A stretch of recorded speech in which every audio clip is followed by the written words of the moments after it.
This phone is less than 103,000 naira, yet it has some great features that you will love. This is the Umidigi G9T, one of the most affordable phones from Umidigi that allows you to enjoy some great features without breaking the bank. As cheap as this phone is, it comes with 4GB of RAM, expandable by another 4GB. What you will get with most devices in this price range is 3GB of RAM, not 4GB, and surprisingly, the storage is 128GB. The combination of the 4GB of RAM and the 128GB of storage is a hard to find feature in other phones in this price range. Normally, phones with 128GB of storage cost at least 125,000 naira.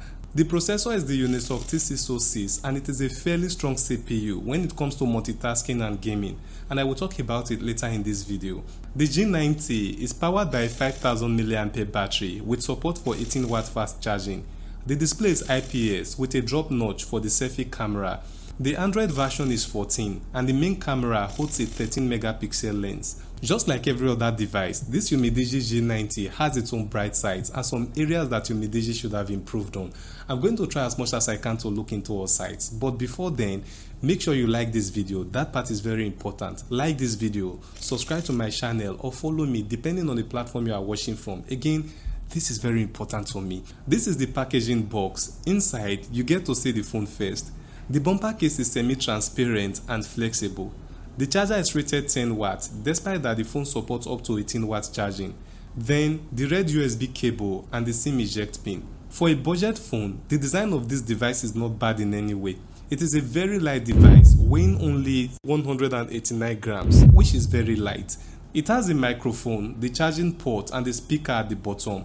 The volume button and the power button are the usual spots, with the power button serving as the fingerprint unlock sensor.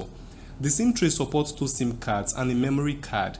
Then at the top of the phone comes a second microphone and the 3.5mm audio jack. This phone comes with several colors, including black, but I personally prefer the white. I think it is nice. Now let me turn my attention to the display.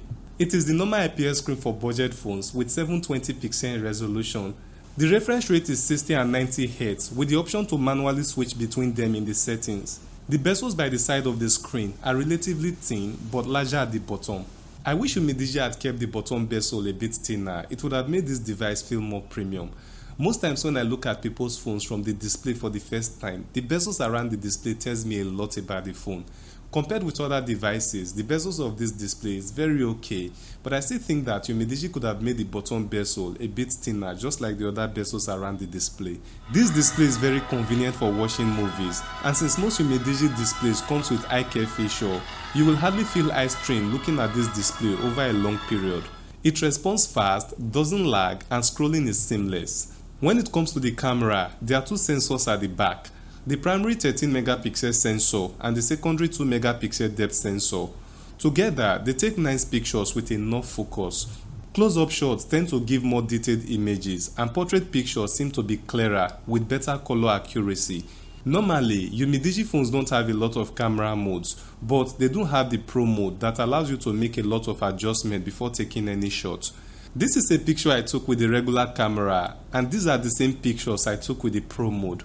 The camera can record up to 1080p videos at 30 frames per second, but what makes it interesting is that it supports video stabilization in the camera settings. The 8MP front camera does not support video stabilization and only records in 720p resolution and below, yet you still get decent footage when there is sufficient light. Image quality is not bad as well for the front camera, and surprisingly, it also offers great blurred photos as well. Now, moving on to the processor, the UNISOC T606 is among the best entry-level processors in the tech world. This processor is reliable and able to perform some complex tasks. It doesn't overheat or easily lag. If you know about phones, you would have noticed when I said that the processor is the UNISOC T606 and not T7250. Now, the Tecno Pop 10, Infinix Smart 10 and itel City 100 are all built with the UNISOC T7250, which is slightly better than the UNISOC T606. Does this mean trouble for the Umidigi G9T with the T606 processor? If the T606 meant trouble, then this phone cannot handle high graphic games. I have installed a couple of high graphic games on this device and they work just fine without lagging. Umidigi have several series with lots of phones. Some are expensive, this is the cheapest one I have seen, but none of their devices have ever disappointed. Let me know what you think about the Umidigi G9T. This video will lead you to the complete review of the Umidigi G9X, and this video will lead you to the complete review of the Umidigi Note 100A. Check them out and I will see you there.